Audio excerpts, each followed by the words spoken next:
Welcome back guys. कैसे हैं आप सब? चलिए दोस्तों शुरू करते हैं आज का लेक्चर। Lecture number 15 part 2। दोस्तों, लेक्चर नंबर 15 पार्ट 1 में हमने डिस्कस किया था जनरल रूल्स जो टिकट चेकिंग स्टाफ को के लिए जरूरी होते हैं, जैसे कि उनको ड्यूटी पे कब पहुंचना चाहिए, प्राइवेट केस कितना होना चाहिए, उनकी ड्यूटीज क्या क्या होती है ट्रेन में ड्यूरिंग जर्नी, और मेडिकल फैसिलिटीज, मेडिकल असिस्टेंस में उन्हें कैसे परफॉर्म करना है, क्या परफॉर्म करना है, और आपकी चलती ट्रेन में कोई दुर्घटना होती है तो उनकी क्या ड्यूटीज होती है, हैंडिंग ओवर मेमो को जाना था, एटसेट्रा एटसेट्रा। दोस्तों, आज हम डिस्कस करेंगे टिकट चेकिंग रूल्स का नेक्स्ट पार्ट, यानी कि जो है आपका इर्रेगुलर ट्रेवलर्स, यानी कि जो अनियमित यात्रा करते हुए पैसेंजर्स पाए जाते हैं, passenger caught by TTs to travelling irregularly. Okay, यानी कि जनरल ट्रेवलिंग क्या होता है, सामान्य ट्रेवलिंग। अगर कोई पैसेंजर जो है आपका नॉर्मल ट्रेवल कर रहा है, प्रॉपर टिकट लेके कर रहा है, तो उसे रेगुलर ट्रेवल कहेंगे। लेकिन अगर कोई पैसेंजर जो है बिना प्रॉपर टिकट लिए हुए, नियमों को तोड़ते हुए, नियमों का उल्लंघन करते हुए, चाहे किसी भी प्रकार के हो, तो उन केसेस में पैसेंजर को क्या कहेंगे? इररेगुलर ट्रेवलर या फिर इररेगुलर पैसेंजर कहेंगे। ठीक है। आज का जो टॉपिक हम शुरू कर रहे हैं, सबसे पहला है कि टीटी स्टाफ की जब ईएफटी लॉस हो जाती है तो उसका क्या प्रोसीजर होता है और क्या क्या उसमें करना होता है, क्या पनिशमेंट टीटी को मिल सकता है और कितना उसे नुकसान हो सकता है। ठीक है, आज इसको डिस्कस कर लेते हैं। सबसे पहला है दोस्तों लॉस ऑफ ईएफटी बुक्स। अगर आप साथी टिकट चेकिंग में काम कर रहे हैं और आपकी जो ईएफटी बुक है वो गुम जाती है, खो जाती है, उस केसेस में क्या होता है। ठीक है, सबसे पहले चीज उस केसेस में जो आपका सबसे पहले आपको इन्फॉर्म करना होता है आपके सीटीआई को, है ना, जहां आपका ड्यूटी है। उसके बाद सीटीआई इन्फॉर्म करता है डिवीजन ऑफिस को और ट्रैफिक अकाउंट्स ऑफिस को, टीए ऑफिस को इसे बोलते हैं। और आपको क्या करनी होती है, जीआरपी ऑफिस में जाके या फिर नजदीकी पुलिस थाने में, जिसे जीआरपी भी कहते हैं, है ना, वहां जाके क्या करनी होती है, एफआईआर दर्ज करवानी होती है इस बाबत कि मेरी जो है मनी वैल्यू बुक ईएफटी जो है क्या हो गई है, गुम हो गई है। दोस्तों, सबसे पहली चीज ईएफटी का फुल फॉर्म बताइए कमेंट सेक्शन में। चलिए, दूसरा एक क्वेश्चन आपसे मेरा है कि ईएफटी बुक में, ईएफटी जो बुक होती है, इसमें कितनी ईएफटी होती है, कंटेंट होती है। जैसे आपको एक क्वेश्चन था, यूटीएस के टिकट रोल में कितने टिकट होते हैं, पीआरएस के टिकट रोल में कितने टिकट होते हैं, और ऐसे ही आपके एमयूटीएस के टिकट रोल में कितने टिकट होते हैं। वैसे ही ईएफटी बुक में कितनी टिकट, कितनी ईएफटी बन सकती है मैक्सिमम, है ना। इसका आंसर कमेंट बॉक्स में दीजिए। इसके बाद आती है दोस्तों, अब एक्शन डिवीजन लेवल पे जो एक्शन होता है वो क्या होता है। सबसे पहली तो क्या होता है, डिवीजन हेडक्वार्टर को इन्फॉर्म करता है।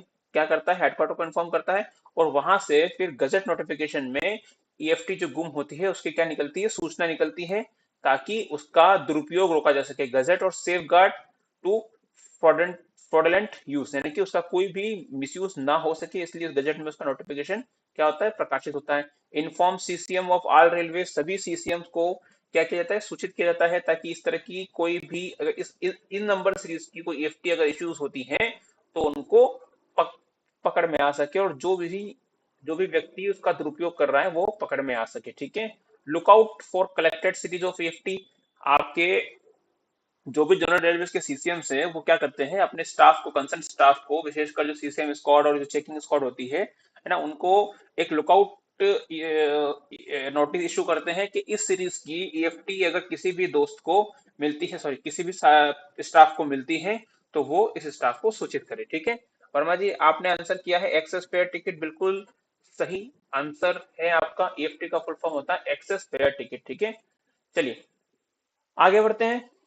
Report to headquarter for action taken, यानी कि आगे लिए जाने वाले एक्शन के बारे में हेडक्वार्टर को सूचित करता है डिवीजन। ठीक है। अब इसके बाद क्या होता है दोस्तों, ये सब इंफॉर्मेशन करने के बाद बारी आती है एक्शन टेकन की। जो स्टाफ ने जिससे गलती से या फिर जानबूझ के अपनी या फिर लापरवाही के चलते अपनी ईएफटी खोई है, उस पर क्या एक्शन लिया जाएगा दोस्तों, उस पर सीधे से एक्शन लिया जाता है। उसके लिए जो है आपकी एक कमेटी का गठन किया जाता है। कमेटी जो है ऑर्गेनाइज की जाती है, अरेंज की जाती है, जिसके ये एग्जाम में क्वेश्चन आया हुआ है कि ईएफटी लॉस के मामले में जो कमेटी कंडक्ट की जाती है, कमेटी जो आपकी बनाई जाती है, फॉर्म की जाती है, उसमें कितने अधिकारी होते हैं दोस्तों? उसमें 2 अधिकारी होते हैं। पहले आपके डिवीजन के एसीएम होते हैं, जो भी एसीएम टिकट चेकिंग है वो होते हैं, और दूसरे आपके असिस्टेंट अकाउंट ऑफिसर होते हैं, यानी कि अकाउंट्स का एक ऑफिसर होते हैं। 2 ऑफिसर की वो कमेटी होती है, जिनका काम क्या होता है? जिनका काम होता है डीआरएम को इस लॉ सेफ्टी की केस की रिपोर्ट सबमिट करना। क्या करना? रिपोर्ट सबमिट करना, वो भी 1 माह के भीतर। कितने माह में?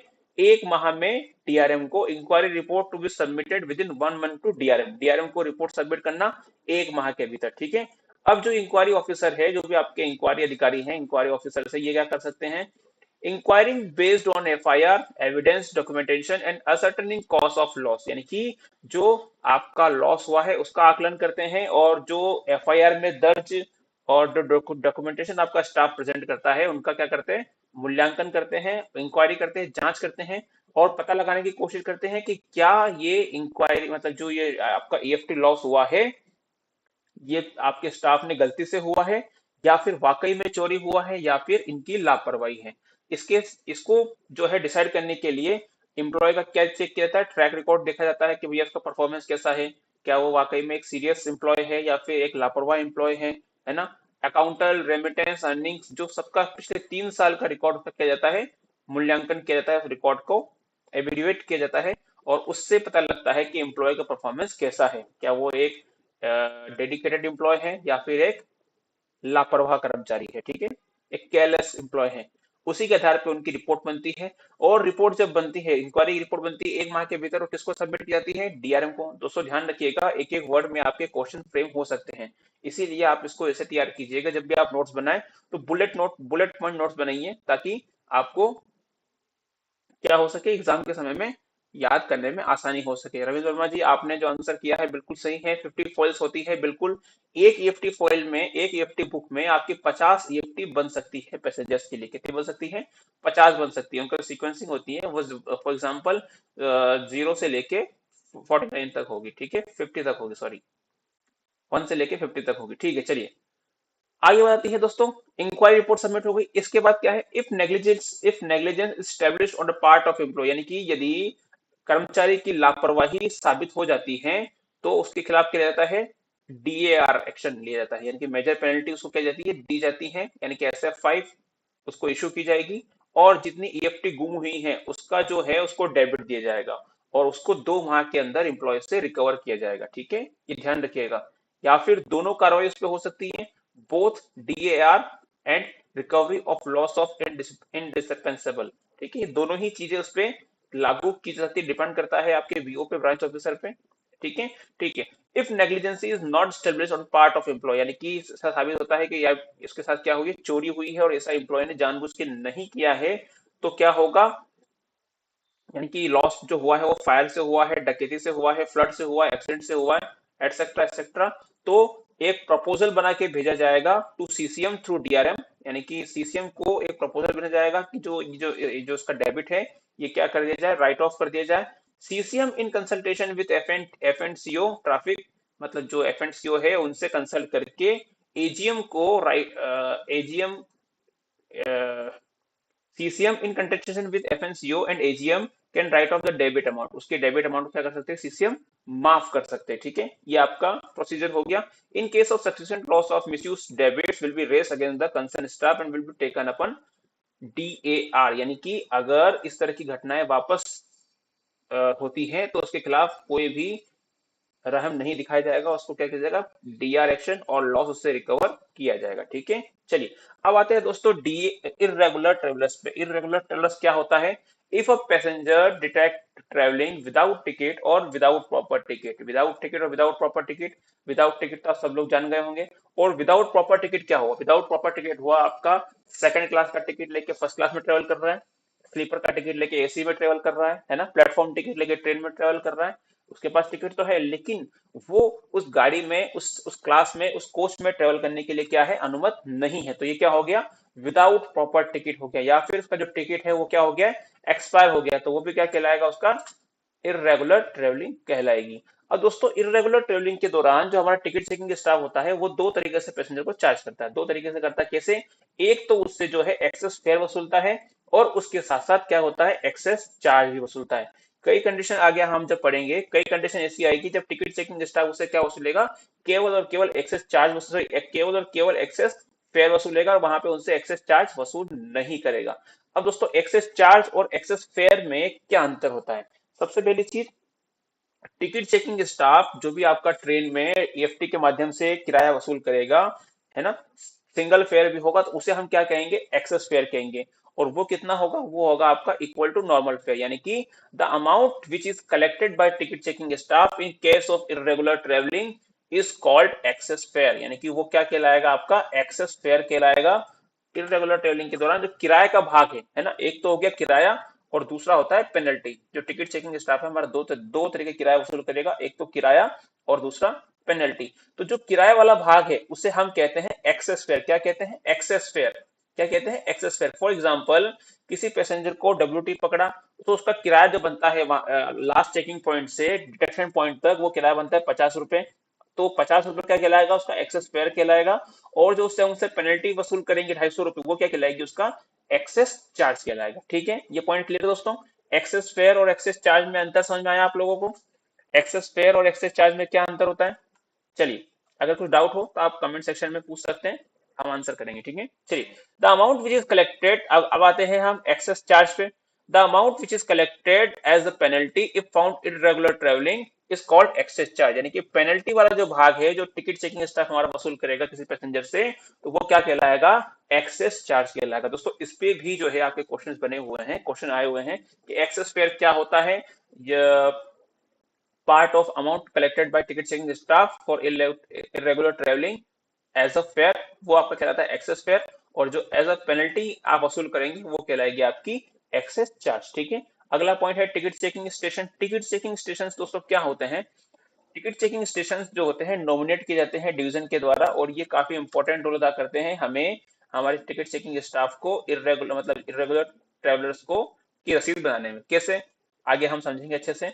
Ticket checking stations have been nominated on each divisions by railway administration to charge without ticket passengers, यानी कि विदाउट टिकट पैसेंजर्स को चार्ज करने के लिए रेलवे प्रशासन क्या करता है, नॉमिनेट कर देता है कुछ स्टेशन को। नॉर्मली ये जो स्टेशन होते हैं ये आपके डिवीजन के सबसे बड़े स्टेशन होते हैं, जंक्शन स्टेशन होते हैं, जिन्हें आपका डिवीजन क्या करता है, टिकट चेकिंग पॉइंट के रूप में नॉमिनेट करता है। ठीक है, the ticket checking stations have been nominated on each division by railway administration to charge without ticket passengers according to direction of train and class. Excess fare and excess charge will be collected from previous ticket checking station, and if there is no ticket checking station, then from the station start, from the train starting station, यानी कि अगर किसी passenger को आप WT charge करेंगे तो railway क्या मानती है, रेलवे ऐसा मानती है कि आखिरी टिकट चेकिंग पॉइंट जो था, फॉर एग्जांपल एक ट्रेन चली आपकी नई दिल्ली से, नई दिल्ली से चलने के बाद वो आई आपकी आगरा में, सॉरी मथुरा में। मथुरा आपका क्या है, टिकट चेकिंग पॉइंट है। मथुरा से बाद आई वो माधोपुर, कोटा। कोटा जो है आपका क्या है, टिकट चेकिंग पॉइंट है। उसके बाद वो आई रतलाम। अब अगर कोई पैसेंजर जो है निजामुद्दीन से ट्रेन में बैठ के आ रहा है तो रेलवे ऐसा मानती है कि गाड़ी क्या हुई है, कंप्लीटली चेक हुई है आपके मथुरा में भी और कोटा में भी। तो इसका मतलब जो पैसेंजर है अगर वो कुछ नहीं बोलता है खुद से, तो हम उसे क्या मानेंगे कि वो लास्ट चेकिंग पॉइंट से क्या है, ट्रेवल कर रहा है।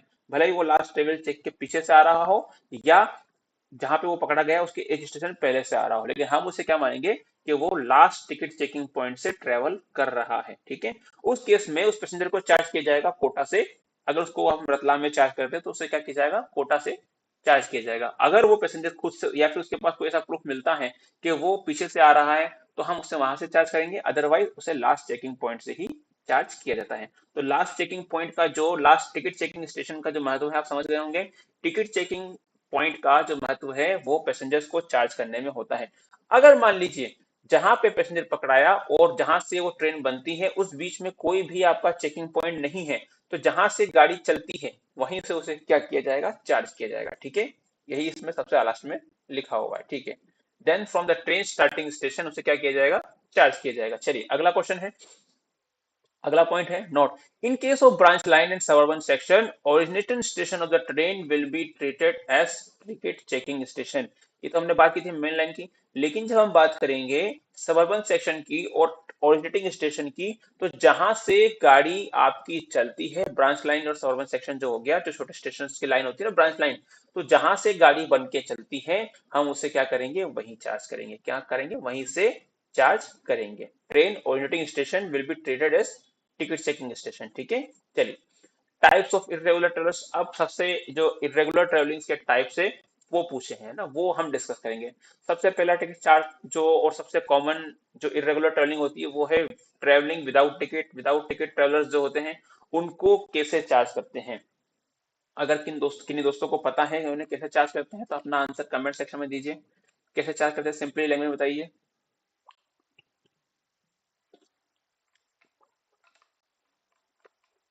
चलिए देखिए, तो सबसे पहला पॉइंट है वो है ट्रेवलिंग विदाउट टिकट। अगर कोई पैसेंजर जो है आपके टिकट चेकिंग स्टाफ को बिना टिकट लिए यात्रा करते पाया जाता है तो उन्हें कैसे चार्ज करेंगे। सबसे पहली चीज, उसने किराया नहीं दिया है तो उससे क्या लेना होगा, किराया लेना होगा। एक्सेस फेयर यानी कि जहां से लास्ट टिकट चेकिंग पॉइंट है और जहां वो पकड़ा गया है वहां तक का किराया, excess fare along with excess charge, है ना।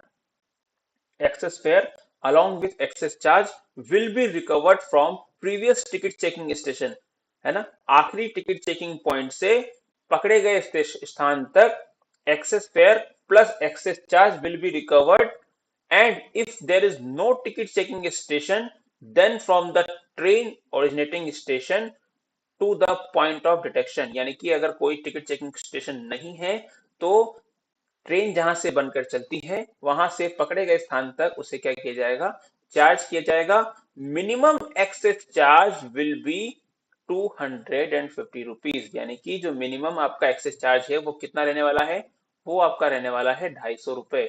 यानी कि दोस्तों ध्यान रखिएगा, जो आपका एक्सेस चार्ज है, एक्सेस चार्ज दोस्तों कितना होता है, एक्सेस चार्ज होता है आपके इक्वल टू फेयर, जितना आपने किराया दिया है, जितना आपने किराया दिया है उसके बराबर क्या होता है, एक्सेस चार्ज लिया जाता है। लेकिन न्यूनतम 250 रुपए ये लिया जाता है। मिनिमम कितना लिया जाएगा, मिनिमम आपका 500 रुपए रहेगा। ठीक है, फॉर एग्जाम्पल किसी पैसेंजर का जो टिकट बनता है, किराया जो बनता है वो 500 रुपए रहता है, और तो उस केस में एक्सेस चार्ज भी कितना हो जाएगा, 500 रुपए हो जाएगा। ठीक है, चलिए excess fare along with excess charge, यानी कि एक्सेस किराया और एक्सेस चार्ज दोनों वसूल की जाएंगे अगर कोई पैसेंजर विदाउट टिकट पकड़ा जाता है तो, है ना।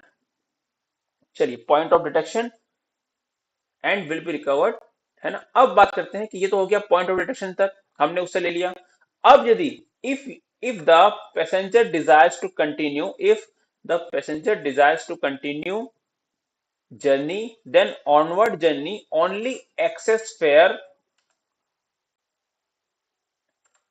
चलिए यहाँ क्या पूछा है, यहाँ दिया है, ये तो हो गया पॉइंट ऑफ डिटेक्शन तक हमने चार्ज कर लिया उसे, है ना। पॉइंट ऑफ डिटेक्शन तक हमने चार्ज कर लिया। अब बात करते हैं कि वो पैसेंजर क्या कह रहा है, वो पैसेंजर कह रहा है कि मुझे आगे भी जाना है, मुझे यहीं रुकना। फॉर एग्जाम्पल किसी पैसेंजर को जयपुर से लेके आपके दिल्ली के रूट पे किसी टीटी ने पकड़ा, टिकट चेकिंग स्टाफ ने पकड़ा, और उसे पकड़ा है आपके बांदीकुई में। ठीक है, बांदीकुई में पकड़ा है। अब बांदीकुई में पकड़ने के बाद पैसेंजर बोलता है कि नहीं मुझे तो दिल्ली जाना है। कहाँ जाना है, दिल्ली जाना है।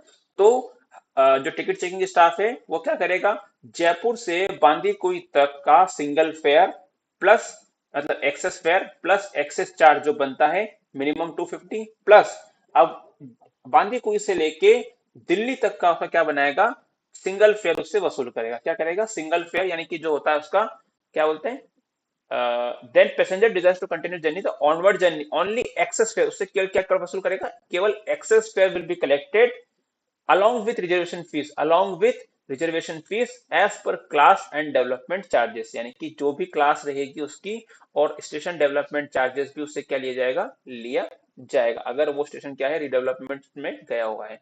Treating the journey as new, वो जो आगे की जर्नी उसे नहीं मानते हुए ट्रीट किया जाएगा। ध्यान रखिएगा दोस्तों, कई साथी क्या करते हैं, इसे कंबाइंडली ट्रीट करते हैं। अगर आप इसे इस इशू को आप इस पॉइंट को अच्छे से समझ गए कि विदाउट टिकट कैसे चार्ज किया जाता है। विदाउट टिकट चार्ज किया जाता है जहां से जर्नी स्टार्ट की है या फिर लास्ट चेकिंग पॉइंट से लेके पॉइंट ऑफ डिटेक्शन तक, तो उससे एक्सेस चार्ज और एक्सेस फेयर वसूल किया जाएगा, और आगे की जर्नी के लिए उससे केवल सिंगल फेयर वसूल किया जाएगा, यानी कि केवल एक्सेस चार्ज क्या किया जाएगा, एक्सेस फेयर वसूल से किया जाएगा। ठीक है, चलिए आगे बात करते हैं।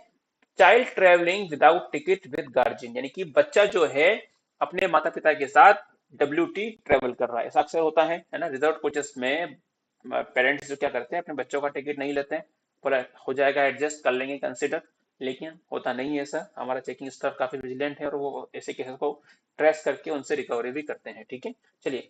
इन such circumstances excess fare along with excess charges will be recovered from for the child from originating stations of guardian ticket up to the point of detection.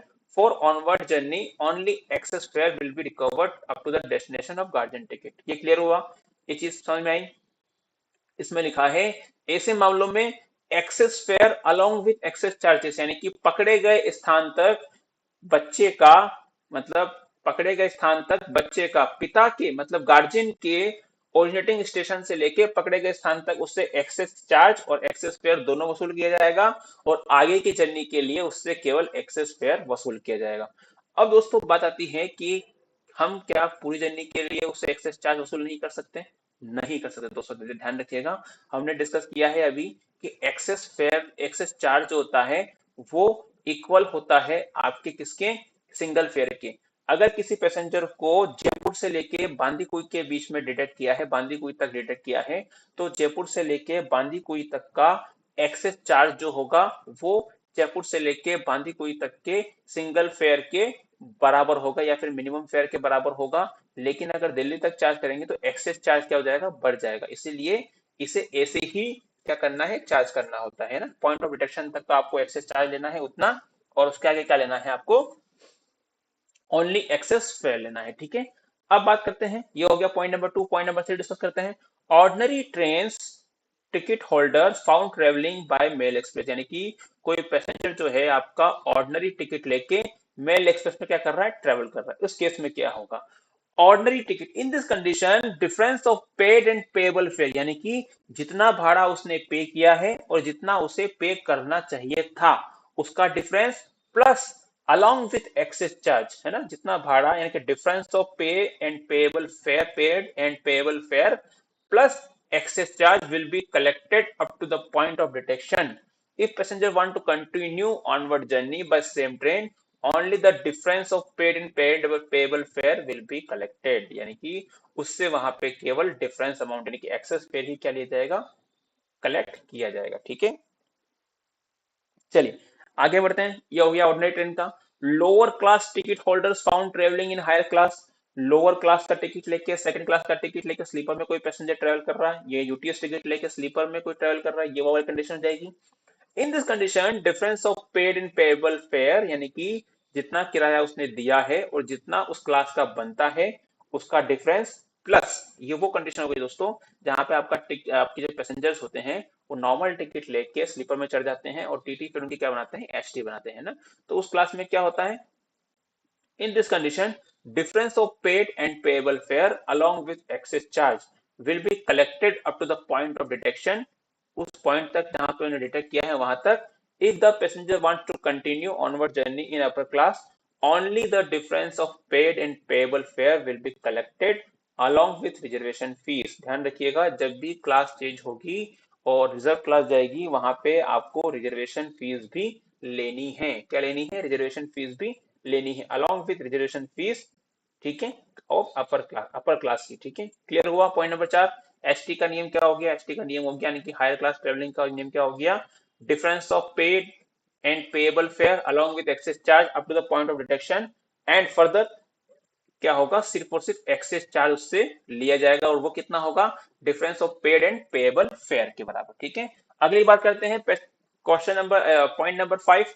Adult passenger found travelling on child ticket, बच्चे का ticket लेके कोई क्या कर रहा है, बड़ा व्यक्ति यात्रा कर रहा है।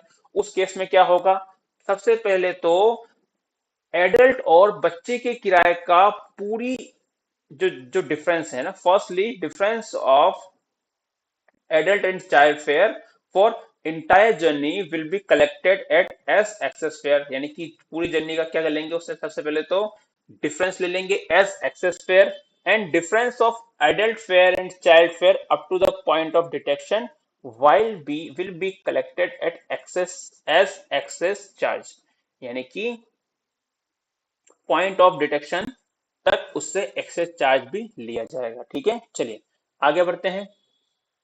If detected as destination station, तो difference of adult and child passenger fare plus excess charge should be collected, यानी कि उससे सिंपली डिफरेंस और एक्सेस चार्ज क्या किया जाएगा, उससे वसूल किया जाएगा। ठीक है, अब बात करते हैं detected travelling beyond authorize distance of ticket, यानी कि अगर कोई पैसेंजर जो है उसका टिकट आपके कोटा तक है और वो आपके ओवर कैरी होकर रतलाम तक आ जाता है, मतलब नींद नहीं खुली या किसी भी कारण से या जानबूझ के, दो तरीके होते हैं, या तो पैसेंजर की नींद गलती से या फिर इंटेंशनली और अनइंटेंशनली। दोनों ही मामलों में अलग अलग रूल है। पहला, please repeat second and third point. Verma ji, आपने जो दिया है वो बोला है मुझे child travelling without ticket with guardian, यानी कि बच्चा अपने माता पिता के साथ, अपने पेरेंट्स के साथ, अपने गार्जियन के साथ क्या करता है, विदाउट टिकट ट्रेवल करता है। आपके साथ भी अगर कोई बच्चा है और आप उसे बिना टिकट लेकर चले जाते हैं, तो उस केस में टीटी क्या करेगा, उस केस में टीटी क्या करेगा, जहां से आपका टिकट है, फॉर एग्जांपल आपने टिकट लिया है रतलाम से दिल्ली तक का, है ना, और आप अपने बच्चे को विदाउट टिकट लेके चल रहे हैं, तो उस केस में क्या होगा, टीटी क्या करेगा, रतलाम से दिल्ली तक का, जहां से आपका टिकट है, आपका टिकट रतलाम से है, तो रतलाम से आपको आपके बच्चे का भी क्या करेगा, किराया लेगा। क्या लेगा, सिंगल किराया लेगा, excess fare along with excess charge, यानी कि बच्चे का किराया रतलाम से दिल्ली तक का प्लस एक्सेस चार्ज, जो कि कितना होगा, सिंगल फेयर के बराबर, with minimum to 250 rupees, subject to minimum 250 rupees. ठीक है, यानी कि किराया प्लस पेनल्टी दोनों उससे वसूल की जाएगी, आपसे वसूल की जाएगी। ठीक है, ये हो गया चाइल्ड ट्रेवलिंग विथ गार्जियन, ये क्लियर हुआ। चलिए point number 3, ordinary train ticket holder found travelling by mail express. अब जो है कोई पैसेंजर है वो क्या करता है, लोकल टिकट लेके, आरक्षित मतलब साधारण श्रेणी का टिकट लेके मेल एक्सप्रेस में यात्रा करता है ना, मेमो का टिकट ले लिया उसने और बैठ गया आपकी किसी मेल एक्सप्रेस ट्रेन में, मेमो डेमो का टिकट लेके। उस केस में क्या होगा, उस केस में क्या होगा, जितना उसने किराया दिया है और जितना उसका किराया बनता है, फॉर एग्जाम्पल मेमो का टिकट जो है वो है आपका 30 रुपए का और मेल एक्सप्रेस का टिकट बनता है 60 रुपए का, तो 30 रुपए उसने पे किए हुए हैं और उससे 60 रुपए लेने से रेलवे को, तो डिफरेंस कितना बना, 30 रुपए का। तो हम उससे कैसे, being a TT railway staff उससे क्या करेगा, 30 रुपए प्लस एक्सचेंज चार्ज जो कितना होगा, कम से कम 250 रुपए उससे वसूल करेगा। तो रेलवे मतलब जो टिकट चेकिंग स्टाफ है आपका उससे कितना कितना वसूल करेगा, उससे 280 रुपए वसूल करेगा। ये क्लियर है वर्मा जी, पॉइंट नंबर 2 एंड 3 क्लियर है। पॉइंट नंबर 2 दोबारा बोल देता हूं, अगर कोई पेरेंट्स के साथ उसका बच्चा बिना टिकट पाया जाता है, तो जहां से जहां तक का गार्जियन का टिकट है वहां तक का सिंगल फेयर प्लस जहां वो पकड़ा गया है वहां तक एक्सेस चार्ज उससे कलेक्ट किया जाएगा। ठीक है, और ऑर्डिनरी ट्रेन का टिकट लेके कोई मेल एक्सेस में पाया जाता है, तो जितना किराया उसका बनता है और जितना उसने पे किया है उतना दोनों का डिफरेंस प्लस एक्सेस चार्ज। ठीक है, मतलब पेनल्टी। अब आते हैं पॉइंट नंबर 6 पे। पॉइंट नंबर 6 हो गया detected travelling beyond authorize distance of ticket, है ना, यानी कि कोई पैसेंजर जो है आपका beyond authorize distance of ticket, यानी कि उसने दिल्ली से कोटा तक का टिकट लिया और रतलाम आ गया ओवर कैरी होके। दो चीज है, एक तो इंटेंशनली और एक अनइंटेंशनली।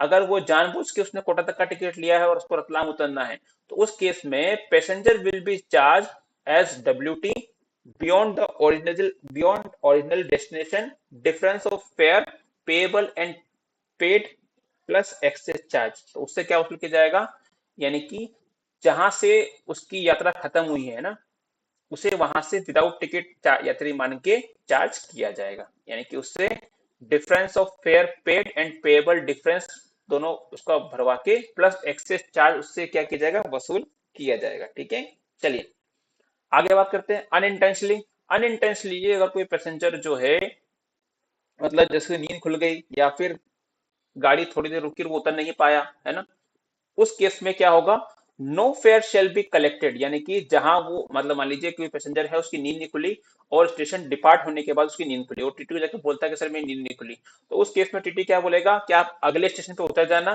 तो उस केस में उससे अगले स्टेशन तक का कोई किराया नहीं लिया जाएगा, लेकिन अगले स्टेशन से वापस ओरिजिनल ओरिजिनल का जो डेस्टिनेशन है वहां तक जाने के लिए उससे क्या लिया जाएगा, प्रॉपर फेयर लिया जाएगा। क्या लिया जाएगा, प्रॉपर फेयर लिया जाएगा और उसके लिए उसे रसीद जारी की जाएगी, यानी कि ईएफआर यानी कि excess fare receipt. excess fare receipt will be issued for his original destination by collecting proper fare. Till that time will not be permitted to railway premises. He should commence journey by first available train. और उसे जब तक वो रसीद नहीं बनवा लेता उसे रेलवे प्रीमाइसेस छोड़ने की अनुमति नहीं होगी और पहली अवेलेबल ट्रेन से उसे वापस अपने गंतव्य को मतलब ओरिजिनल जो गंतव्य था वहां तक जाना होगा। ठीक है, ये हो गया। अगर कोई व्यक्ति ओवर किया जाता है उस केस में journey by route other than booked route of ticket. अब बात करते हैं ये अनरिजर्व टिकट की बात है। किसी पैसेंजर ने कई बार क्या होता है एक ही गंतव्य के एक ही डेस्टिनेशन के दो रूट होते हैं ना, दो वाया होते हैं। फॉर एग्जांपल अगर हम बात करें आपके जयपुर से रतलाम की, कहाँ की, जयपुर से रतलाम की। तो जयपुर से रतलाम के आपके दो रूट है, एक है वाया सवाई माधोपुर कोटा होते हुए और एक है वाया आपका अजमेर चित्तौड़ होते हुए। ठीक है, अब कोई पैसेंजर जो है उसने शॉर्ट रूट का टिकट ले लिया, क्या कर लिया, किसी पैसेंजर ने शॉर्ट रूट का टिकट ले लिया और लॉन्गर रूट पे ट्रेवल करता पाया जाता है। क्या सबसे पहली बात, वो पैसेंजर कैसा है, फुल फेयर पे किया है, यानी कि उसके पास कोई भी कंसेशन टिकट नहीं है, उसने पूरा किराया देकर टिकट लिया है, उस केस की बात हो रही है ना। उस केस में if a passenger having ticket by shorter route and found travelling by longer route, तो उससे क्या लेंगे हम, केवल डिफरेंस ऑफ फेयर उससे वसूल करेंगे। क्या करेंगे, डिफरेंस ऑफ फेयर उससे वसूल करेंगे। ध्यान रखिएगा इस केस में केवल और केवल एक्सेस फेयर उससे वसूल किया जाएगा, एक्सेस चार्ज यहां पर वसूल नहीं किया जाएगा। अगर वो गलत रूट पे यात्रा करता है तो उससे केवल एक्सेस फेयर वसूल किया जाएगा, एक्सेस चार्ज वसूल नहीं किया जाएगा। Difference of fair paid and payable fair will be collected. अब अगर मान लो पैसेंजर जो है लॉन्ग रूट का टिकट लेके शॉर्ट रूट पे यात्रा करता पाया जाता है ना, उसने लंबे रूट का टिकट ले लिया यानी कि रेलवे को ज्यादा किराया पे कर दिया और कम किराए वाले रूट पे यात्रा करते पाया जाता है, तो उस केस में उसका क्या करेंगे, टिकट जो है जब्त कर लेंगे और उसे फ्री ईएफआर इशू करेंगे शॉर्टर रूट की। क्या करेंगे, फ्री ईएफआर इशू करेंगे शॉर्टर रूट की। क्या करेंगे, शॉर्ट रूट की फ्री ईएफआर इशू करेंगे। ठीक है, नॉर्मली ऐसा कोई करता नहीं है, उसे टिकट को अलाउ कर देता है ना, मार्क करके उस पर। कंसेशन टिकट होल्डर्स, ये तो थी फुल फेयर पे पैसेंजर की। अब बात करते हैं अगर कोई पैसेंजर जिसने कंसेशन टिकट बनवाया है और वो आपका शॉर्टर रूट पे ट्रेवल करता पाया जाता है या फिर शॉर्ट रूट का टिकट लेकर लॉन्गर रूट पे ट्रेवल करता पाया जाता है, उस कंडीशन में क्या होगा, पैसेंजर को WT माना जाएगा। क्या माना जाएगा, WT माना जाएगा। और जब गाड़ी में उसकी रसीद बनाई जाएगी तो उसे कंसेशन का कोई भी एडवांटेज नहीं दिया जाएगा। ठीक है दोस्तों, पॉइंट नंबर 7 क्लियर है। चलिए पॉइंट नंबर 8 हो गया, ट्रेवलिंग ऑन अनएक्सचेंज पीटीओ और अदर कंसेशन ऑर्डर। सीधी सी बात है, अगर गाड़ी में जितने भी कंसेशन दिए जाते हैं वो आपके विंडो पे ही दिए जाते हैं, गाड़ी में कोई भी कंसेशन नहीं दिया जाएगा। अगर कोई पैसेंजर जो है आपका गाड़ी में विद अनएक्सचेंज वारंट कंसेशन ये लेके मिलता है तो उसे WT मानकर चार्ज किया जाएगा। ठीक है, सीधी सी बात है, इसमें कोई भी भेद नहीं है, ऐसे ही आपको चार्ज करना है। ठीक है, चलिए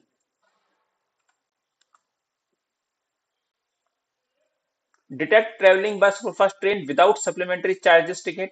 अब बात हो रही है कि कोई पैसेंजर जो है मेल एक्सप्रेस का टिकट लेके सुपरफास्ट ट्रेन में यात्रा करते पाया जाता है। क्या है, कोई पैसेंजर मेल एक्सप्रेस का टिकट लेके सुपरफास्ट ट्रेन में यात्रा करते पाया जाता है, यानी कि उसने क्या है, सप्लीमेंट्री चार्ज नहीं लिया है।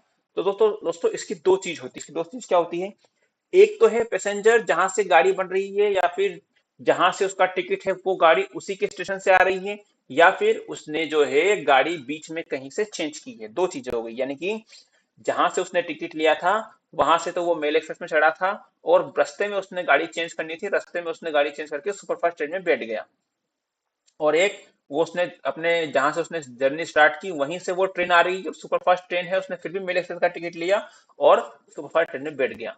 तो देखो दोस्तों पहली जो पॉइंट है जिसमें जहां से उसका गंतव्य मतलब यात्रा प्रारंभ स्टेशन है, फॉर एग्जाम्पल वो जयपुर से स्टार्ट करता है अपनी जर्नी, जयपुर से रतलाम के लिए आपकी जो ट्रेन है वो कैसी है, सुपरफास्ट है, और वो मेल एक्सप्रेस टिकट लेके बैठ गया, तो उस केस में क्या होगा, उस केस में उसे क्या किया जाएगा, सप्लीमेंट्री चार्ज का टिकट बनाया जाएगा, यानी कि 15 रुपए या फिर जो स्लीपर का जो भी चार्ज होता है, या रिजल्ट की बात हो रही है बेसिकली, तो उससे सप्लीमेंट्री चार्ज का टिकट बनाया जाएगा। और यानी कि in this condition supplementary charges will be recovered as per along class with excess charges, यानी कि एक्सेस चार्ज के साथ यानी कि पेनल्टी के साथ उससे सप्लीमेंट्री चार्ज लिया जाएगा। ये क्लियर है। जयपुर से कोई पैसेंजर चढ़ा, सुपरफास्ट ट्रेन रतलाम तक आती है या फिर दिल्ली तक जाती है, तो वो आपके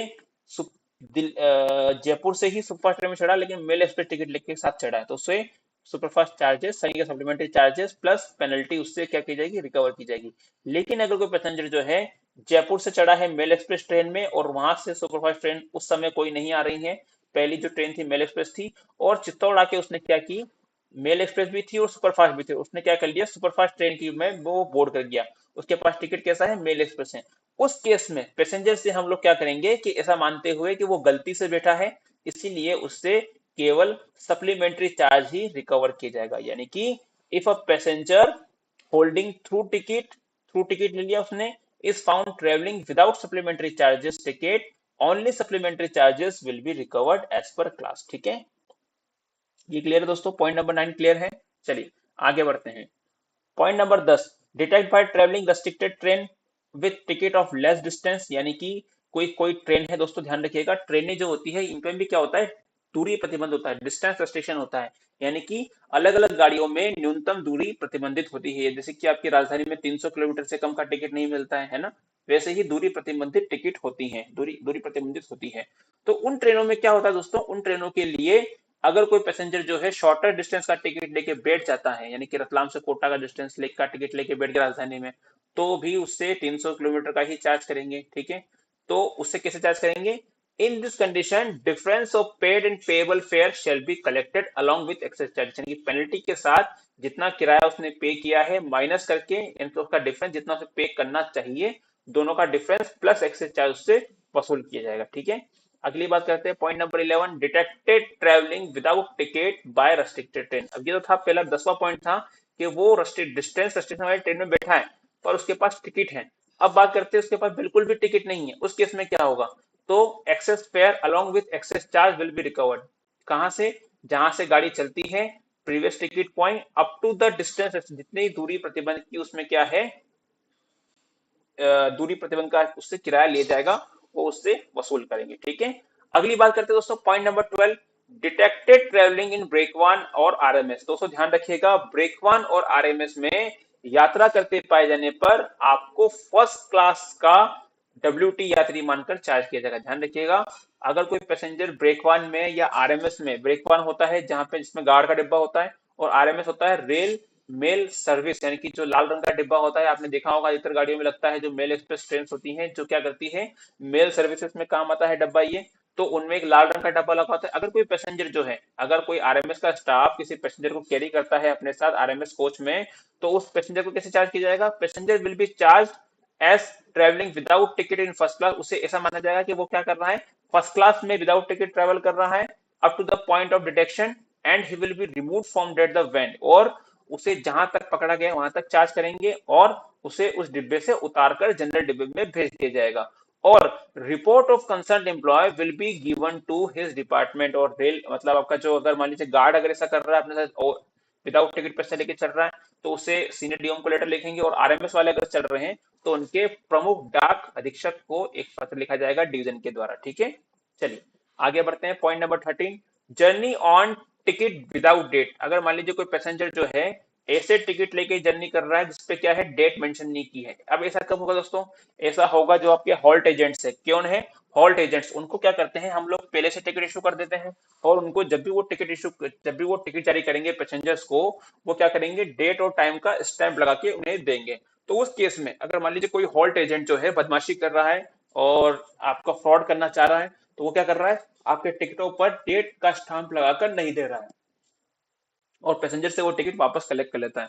तो ऐसे टिकटों को जब हमारा टिकट चेकिंग स्टाफ पकड़ता है, तो पैसेंजर्स को क्या करेंगे हम, if the passengers having undated ticket which is otherwise valid for journey, जो कि जर्नी के लिए तो वैलिड है लेकिन उस पर डेट नहीं है, then ticket will be confiscated, यानी कि इस टिकट को क्या कर लिया जाएगा, जब्त कर लिया जाएगा, और उस यात्री को क्या कर दी जाएगी, फ्री ईएफआर जारी कर दी जाएगी। क्या की जाएगी, फ्री ईएफआर जारी कर दी जाएगी। confiscated ticket along with report submitted to concerned senior DCM office for further action, और रिपोर्ट जो है उस टिकट के साथ सीनियर डीसीएम ऑफिस में भेज दी जाएगी फर्दर एक्शन के लिए। ये क्लियर है दोस्तों, अगर किसी टिकट चेकिंग स्टाफ को कोई टिकट, कोई हॉल्ट टिकट या कोई भी टिकट जो है उस पर डेट मेंशन नहीं की हुई मिलता है, तो उसे क्या करना होगा, पैसेंजर को फ्री एएफआर जारी करनी होगी और उस टिकट को जब्त करके सीनियर डीसीएम ऑफिस में रिपोर्ट के साथ भेजना होगा, ठीक है, ताकि उस पे हॉल्ट एजेंट पे फर्दर कार्रवाई हो सके। ठीक है, चलिए point number 14, point number 14, journey on a ticket pass after expiry of validity. तो उसे क्या करेंगे, अगर कोई व्यक्ति जो है आपका विदाउट टिकट या एक्सपायर पास के साथ ट्रेवल करता है तो उसे विदाउट टिकट मानकर ट्रेवल करेंगे। ठीक है, चलिए point number 15, journey on tone on mutilated ticket. अब दोस्तों पीआरएस का कोई टिकट है म्यूटिलेटेड है या फिर उस पे जो जानकारी लिखी है वो क्या है, स्पष्ट नहीं है, उस केस में भी पैसेंजर को विदाउट टिकट पैसेंजर मान के क्या करेंगे, चार्ज करेंगे। और यूटीएस टिकट है उस पे तो अगर जानकारी दिख नहीं रही है या फटा हुआ है या फिर गल गया है, उस केस में उसको भी क्या करेंगे, विदाउट टिकट मानकर जानकर विदाउट टिकट यात्री मानकर चार्ज करेंगे। When the details written printed on tickets are not legible, the passenger will be charged as traveling without ticket. Charges will be collected from last ticket checking station, है ना। मान लीजिए passenger क्या करते हैं, पुराना टिकट लेकर आ जाते हैं, उस पर कोई जानकारी दिखती नहीं है और टीटी को बोलते हैं हमने तो आज ही लिया, स्टेशन से हमें ऐसा ही मिला है। तो उस केस में टीटी क्या करेगा, पहले कंफर्म करेगा कि भैया वाकई में ऐसी स्टेशनरी यूज हुई है क्या, लास्ट टिकट है कि नहीं, और अगर ऐसा गलत पाया जाता है तो उसे विदाउट टिकट चार्ज करेगा। ठीक है, चलिए charging of senior citizen quota. अगर मान लीजिए कोई पैसेंजर जो है fraudly, if if any passenger who avail undue advantage of senior citizen quota will be charged as WT, यानी कि किसी पैसेंजर ने अपनी गलत उम्र लिखकर सीनियर सिटीजन कोटा में टिकट कर ली है तो उसे भी क्या किया जाएगा, WT यात्री मानकर चार्ज किया जाएगा। ठीक है, क्लियर है। पॉइंट नंबर 17, पॉइंट नंबर 17 है आपका travelling travelling in higher class train on combined ticket. अब दोस्तों बात है कंबाइंड टिकट की। कई बार क्या होता है, कंबाइंड टिकट जो होते हैं ना आपके स्लीपर के बनते हैं मेनली, अभी तो पहले तो आपके एसी के भी बनते थे लेकिन जीएसटी रिफॉर्म्स के बाद वो आपके केवल स्लीपर के बनते हैं। ठीक है, अब उस केस में क्या होता है, दो टुकड़ों में जर्नी होती है। अगर मान लीजिए जैसा आपका पहला टुकड़ा होता है ना वैसा ही आपकी पूरी जर्नी को माना जाता है। अगर आपका if on a combined ticket, first portion is lower class train and next portion is higher class train, the passenger is detected traveling in higher class. In first portion, the difference of paid and payable fare along with excess charge will be collected. यानी कि किसी passenger ने वैष्णो देवी से रामेश्वरम तक का ticket करवाया दो टुकड़ों में वाया दिल्ली होते हुए, और दिल्ली रामेश्वर वैष्णो देवी से लेके दिल्ली तक का वो आपके लोअर टिकट लोअर क्लास का टिकट है उसका, और उसके आगे उसका हायर क्लास का टिकट है। अगर वो वैष्णो देवी से लेके दिल्ली तक हायर क्लास में ट्रेवल करता पाया जाता है तो उससे difference of paid and payable fare plus excess charge वसूल किया जाएगा। क्या किया जाएगा, पेड एंड पेएबल फेयर का एक्सेस चार्ज से वसूल किया जाएगा, और आगे की यात्रा के लिए उसे सिंगल फेयर यानी कि आपका क्या किया जाएगा, डिफरेंस ऑफ फेयर उससे कलेक्ट किया जाएगा। लेकिन अगर किसी पैसेंजर ने दो टुकड़ों में टिकट कराया है और पहला पोर्शन जो है कैसा है, हायर क्लास का है, और वो सेकंड क्लास उसकी कैसी है, लोअर है, तो हमने डिस्कस किया था कि जो फर्स्ट लेग ऑफ जर्नी होती है वही कंसिडर की जाती है उसकी होल जर्नी के लिए। यानी कि if on a combined ticket first portion is higher class oblique train and next portion is lower class, then and passenger is detected traveling in higher class train in second portion, यानी कि जो दूसरा portion है उसका lower class का है लेकिन फिर भी वो उसे हायर क्लास में करता हुआ पाया जाता है, तो उससे हम क्या लेंगे, पेनल्टी नहीं लेंगे, केवल डिफरेंस ऑफ फेयर लेंगे। ठीक है, excess charge will not be collected. क्यों, क्योंकि उसकी फर्स्ट लेग ऑफ जर्नी कैसी है, हायर क्लास की है, और जैसी पहले लेग ऑफ जर्नी होती है वैसी ही बाकी जर्नी भी मानी जाती है। ठीक है, चलिए नेक्स्ट है पॉइंट नंबर 18। पॉइंट नंबर 18 है आपका passenger with lower class concessional ticket detect travelling in upper class, यानी कि कोई पैसेंजर जो है कैसा है, लोअर क्लास के कंसेशनल टिकट पे अपर क्लास में यात्रा करता है। दोस्तों ध्यान रखिएगा, हमने डिस्कस किया था कि क्लास अपग्रेडेशन जो होता है वो केवल फुल फेयर पैसेंजर्स के लिए ही होता है। कैसे होता है, फुल फेयर पैसेंजर्स के लिए ही होता है। तो आपके कंसेशनल टिकट पर क्लास अपग्रेडेशन क्या नहीं होगा, वैलिड नहीं होगा। क्या नहीं होगा, वैलिड नहीं होगा। यानी कि difference of full fare of upper class का पूरा किराया plus concessional fare of lower class along with excess charge, यानी कि पेनल्टी के साथ उससे वसूल की जाएगा up to the point of detection, जहां तक उसे डिटेक्ट किया गया वहां तक, और आगे की जर्नी के लिए उसे उसकी बुक क्लास में करने को भेज दिया जाएगा। ये क्लियर हुआ।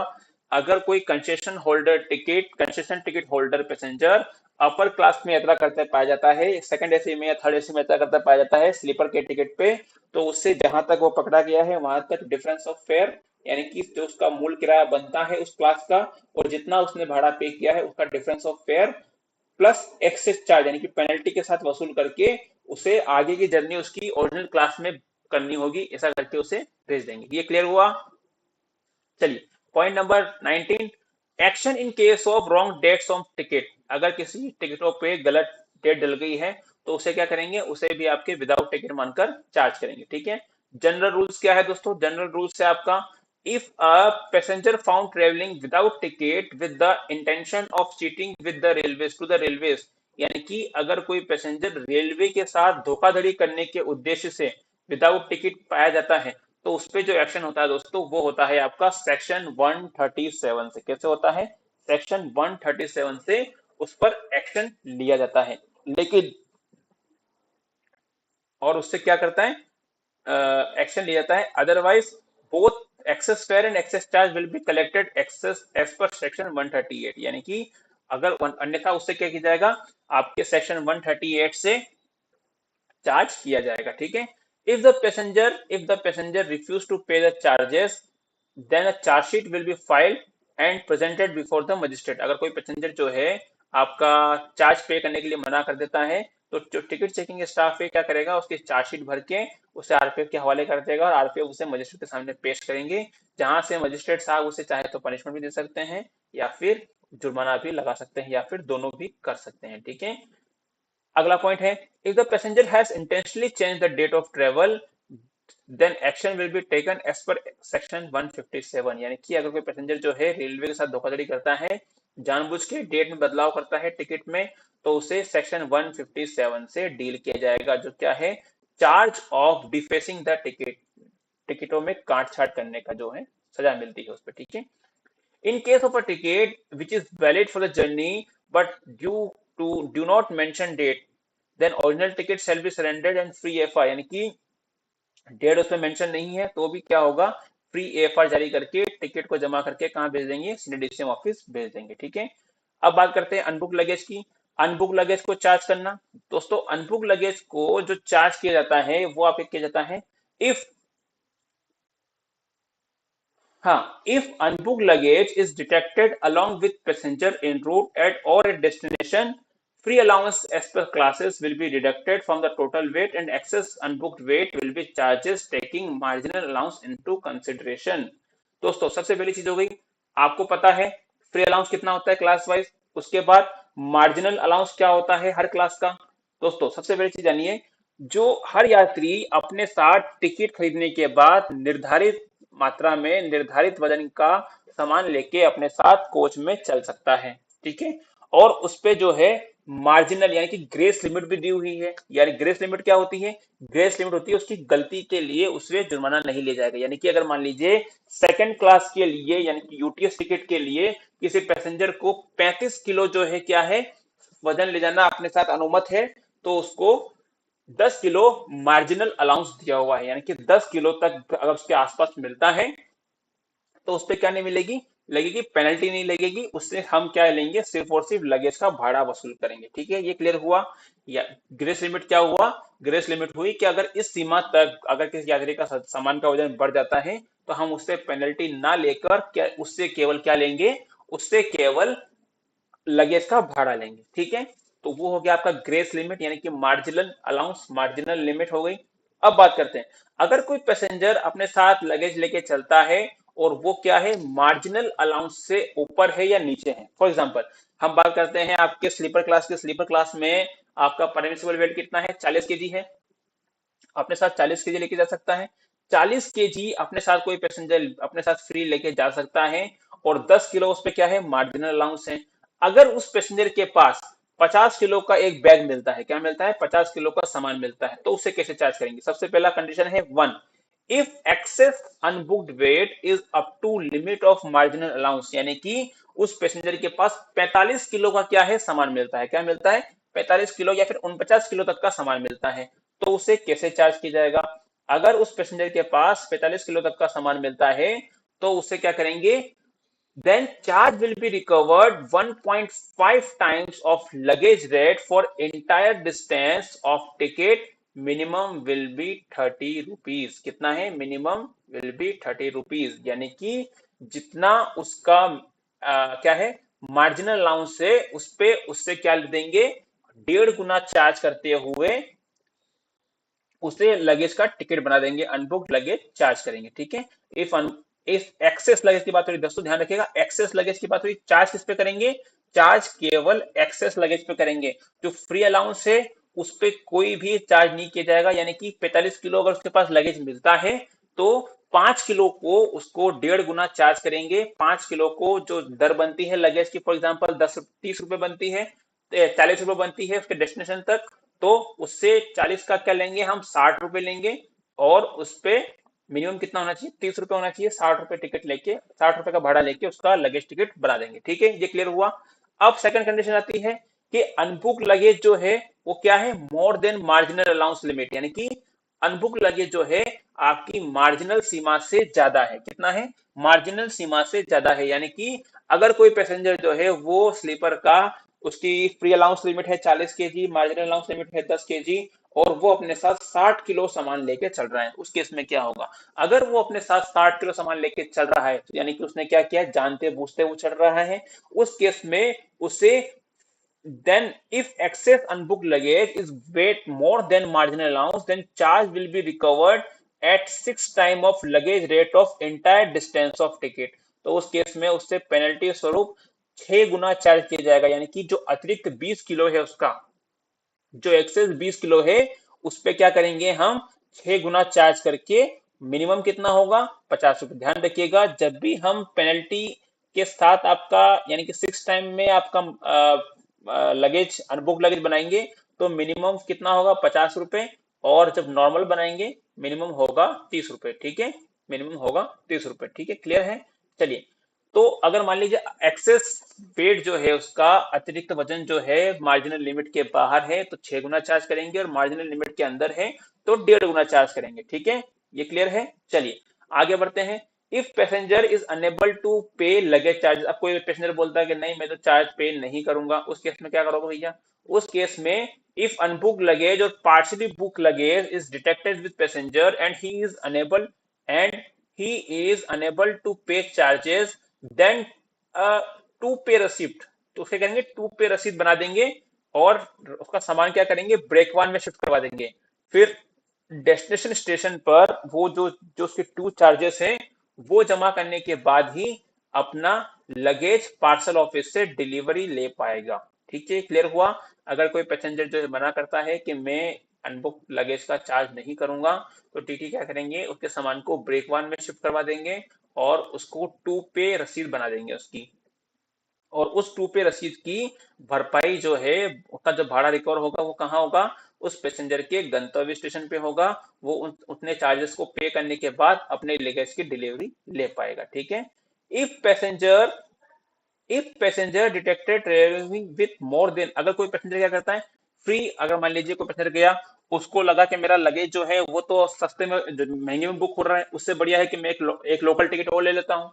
उस केस में for taking advantage of free allowance, for for taking advantage of free allowance if a passenger is detected traveling with one or more than one ticket, यानी कि फ्री अलाउंस का लाभ लेने के लिए अगर कोई पैसेंजर जो है 2 टिकट खरीद लेता है या फिर उससे अधिक टिकट खरीद लेता है, then free allowance will be granted treating one ticket valid for each passenger, यानी कि जो फ्री अलाउंस दिया जाएगा वो यात्री के अनुसार दिया जाएगा, ना कि टिकट के अनुसार। ध्यान रखिएगा। And excess unbook luggage will be charge 6 times of luggage rate for entire distance without observing marginal allowance, है ना।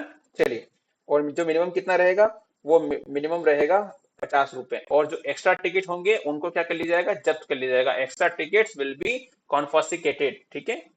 चलिए, अब बात करते हैं charging of partially booked luggage. Partially booked luggage को कैसे चार्ज करेंगे, वही आपका जो एक्चुअल मैक्सिमम परमिसिबल वेट है उसके तहत है तो 1.5 गुना मार्जिनल अलाउंस के साथ, और मार्जिनल अलाउंस से ज्यादा है तो उससे कैसे करेंगे, 6 टाइम तक चार्ज करेंगे। दोस्तों, आज हमने डिस्कस किए हैं टिकट चेकिंग के रूल्स जिसमें आपके जो है इरेगुलर ट्रेवलिंग्स के रूल भी डिस्कस किए हैं, और आपकी ईएफटी गुम जाने पर क्या कार्रवाई होती है वो भी डिस्कस किया है। दोस्तों आज के लिए इतना ही, हम फिर मिलेंगे।